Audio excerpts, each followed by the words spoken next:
new problem. It's called climbing stairs.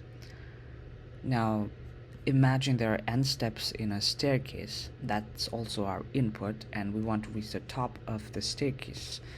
And it also provides us with the choice. You can either take one step at a time to reach the top of the staircase, or you could take two steps at once to basically, those are the two moves we have.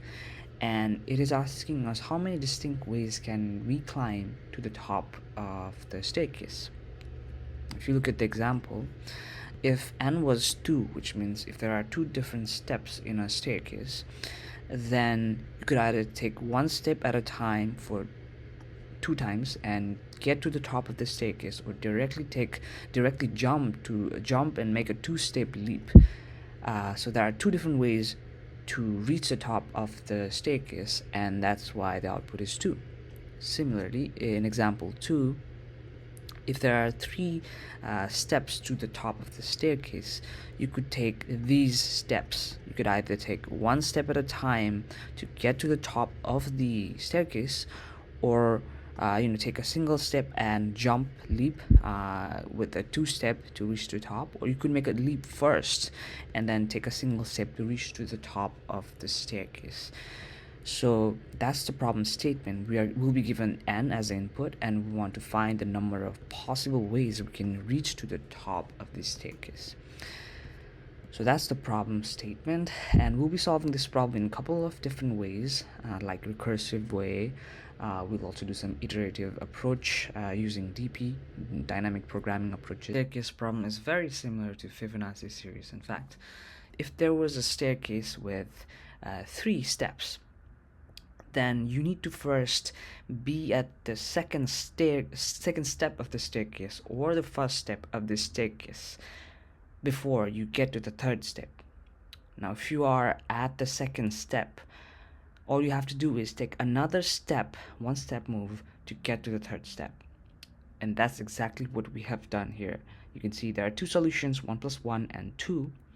All you have to do is add one more step to get to the third step. But if you are at the first step, you have to take a 2-step leap to get to the third step, and that's what we have done here, 1 plus 2. In other words, all we are doing is summing the number of solutions in f of 2 and f of 1 to get to the number of solutions for f of 3. That's simply a Fibonacci formula. You see, in general, f of n is simply the sum of f of n minus 1 plus f of n minus 2. The only difference here is that in Fibonacci, f of 0 is 1 and f of 1 is 1. But in this case, f of 1 is 1 and f of 2 is 2. Now let's solve this problem using recursive method. So let me copy the solutions I've written for recursive one. Paste it. So you can see if n is 1, I'm returning 1. If n is 2, I'm returning 2. And if n is anything other than 1 or 2, then I'm summing the solutions of n minus 1 and n minus 2 by recursively calling the same function. Now if I run this code, it should pass all the test cases. Yeah, it does pass all the test cases. And if I submit this, you can see the time limit exceeded. And this is expected because this recursive method has time complexity which is exponential, and it is taking too long to compute n of 44, and therefore it exceeded. So we'll be solving this problem using dynamic programming. In other words, we'll be storing the intermediate solutions in our memory and not compute it every time. So let me bring up another solution using DP method. This solution is very similar to this one. It's just that we are storing all the solutions.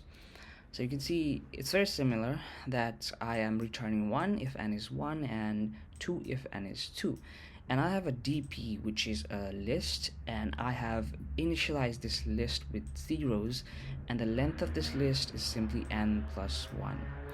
And I've also initialized the values at position index of 1 to be 1 and at the index of 2 to be 2. These are the solutions of basically when n is 1 and n is 2, right?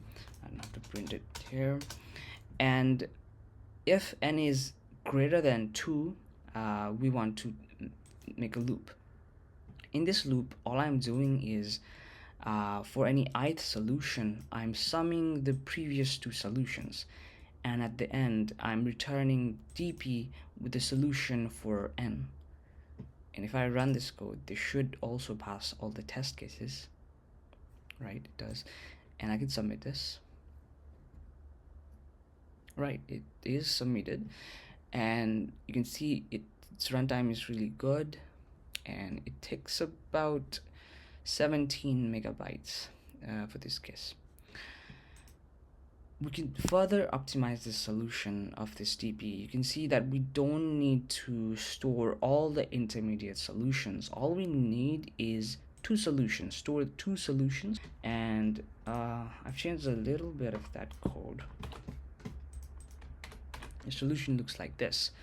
You can see the first part is the same, and I've made two new variables to store those two intermediate steps. First, which is 1, and second, which is 2. These are initialized here, and I have a current, which is none, which is basically solutions at ith solution. You can see in a loop, I am the current is a solution of ith position, and I'm summing first and second, and I have to make sure that the first and second are also updated. First is then updated with value of second, and second with the value of current, and this keeps looping. And finally, we want to return the solution of current position, which would be at n, and this should also solve pass all the test cases. And right, so it doesn't seem that memory is quite changed a lot. Alright, that's the solution.